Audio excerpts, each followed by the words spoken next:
सभी भक्तों को मेरा प्रणाम। आज मैं आपको महालक्ष्मी व्रत की संपूर्ण जानकारी देने जा रही हूँ। एक समय महर्षि श्री वेदव्यास जी हस्तिनापुर पधारे।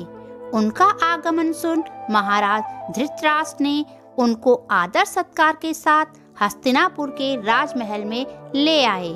श्री व्यास जी से माता कुंती तथा गांधारी ने हाथ जोड़कर प्रश्न किया कि हे महामुनि, आप त्रिकालदर्शी हैं, अतः आप हमें ऐसा कोई व्रत बताएं जिससे हमारे परिवार में सुख शांति व संपन्नता बनी रहे।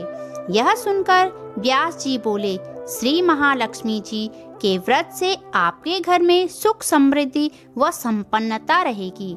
देवी गांधारी ने व्यास जी से उस व्रत के बारे में पूछा। श्री वेदव्यास जी बोले, हे देवी, यह व्रत भाद्रपद शुक्ल अष्टमी से प्रारंभ किया जाता है। इस दिन प्रातः काल में स्नान करके 16 सूत के धागों का डोरा बनाएं, उसमें 16 गांठें लगाएं, हल्दी से पीला करें। प्रतिदिन 16 दूब व 16 गेहूं डोरे को चढ़ाएं। आश्विन कृष्ण अष्टमी के दिन उपवास रखकर मिट्टी के हाथी पर श्री महालक्ष्मी जी की प्रतिमा स्थापित कर विधि पूर्वक पूजन करें। इस प्रकार वेद व्यास जी व्रत की विधि विधान बताकर आश्रम को चले गए। इस प्रकार भाद्रपद शुक्ल अष्टमी से गांधारी तथा कुंती ने अपने अपने महलों में व्रत करना आरंभ कर दिया। इस प्रकार 15 दिन बीत गए। 16वें दिन आश्विन कृष्ण अष्टमी के दिन गांधारी ने नगर की सभी प्रतिष्ठित महिलाओं को पूजन के लिए बुलाया, परंतु कुंती को नहीं बुलाया।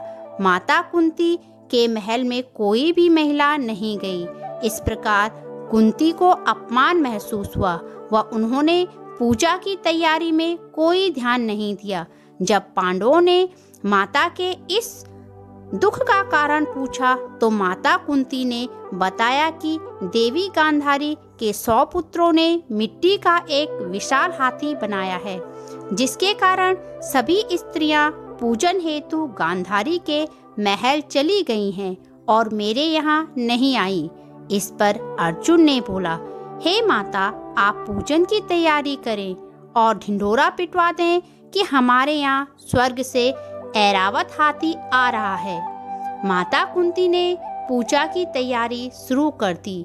अर्जुन ने अपने वाण के द्वारा स्वर्ग से ऐरावत हाथी को बुला दिया।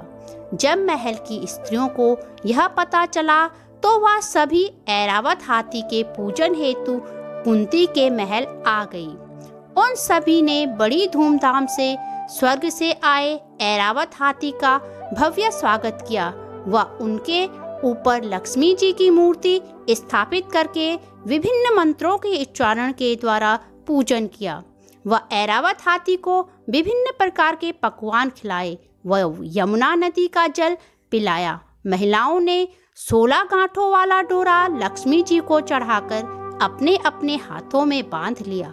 ब्राह्मणों को भोजन कराया गया। महिलाओं ने मिलकर भजन कीर्तन किए व संपूर्ण रात्रि माता का जागरण किया। दूसरे दिन राजपुरोहित के द्वारा लक्ष्मी जी की मूर्ति का विसर्जन किया गया तथा ऐरावत हाथी को वापस इंद्रलोक को भेज दिया गया। इस प्रकार जो भी व्रती इस कथा को 16 दिन तक लगातार सुनता है, उसके घर में सुख समृद्धि व धन की कमी कभी नहीं होती है। माता आप सभी पर अपनी कृपा बना के रखे, यही कामना करती हूँ। यदि आपको मेरे द्वारा दी गई जानकारी अच्छी लगी हो तो मेरे चैनल को सब्सक्राइब कर लीजिए।